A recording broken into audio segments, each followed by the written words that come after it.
injuste. J'ai déjà expliqué les 3 raisons qui font que moi je ne peux pas voter ça. La partialité de son arrestation, la temporalité, pourquoi au moment où il a été arrêté à quelques mois des élections législatives, et la disproportionnalité. Je l'ai déjà expliqué et je viens de comprendre aujourd'hui une assemblée générale qui n'est pas légitime, qui n'est pas légale parce que 30% des électeurs n'ont pas voté. Donc il y a eu une rupture d'égalité, c'est-à-dire que moi j'ai le droit de voter, vous n'avez pas le droit de voter. La décision qui est prise n'est plus une décision valable.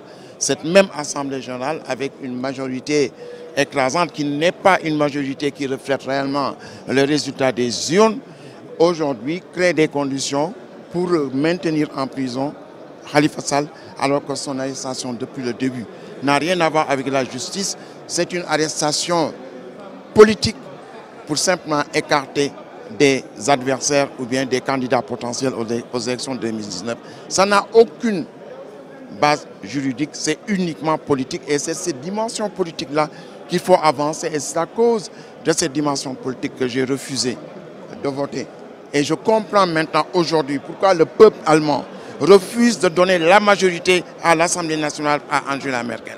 Leur Assemblée nationale, aujourd'hui, Angela Merkel est incapable de constituer un gouvernement.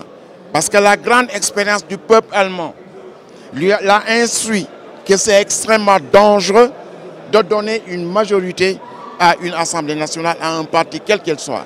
Le peuple allemand, à cause de son expérience et grâce à son expérience, a refusé de donner à qui que ce soit une majorité écrasante, parce que si on leur donne une majorité écrasante, c'est le spectacle désolant auquel nous venons d'assister aujourd'hui dans l'Assemblée nationale sénégalaise.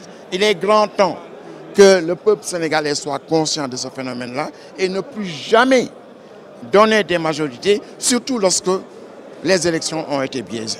Les conditions d'une élection transparente, d'une élection juste, d'une élection démocratique n'ont pas été réunies le 30 juillet. C'est pour ça qu'aujourd'hui, il faut qu'on tire ces leçons-là et qu'on ne puisse plus assister au spectacle auquel on vient d'assister.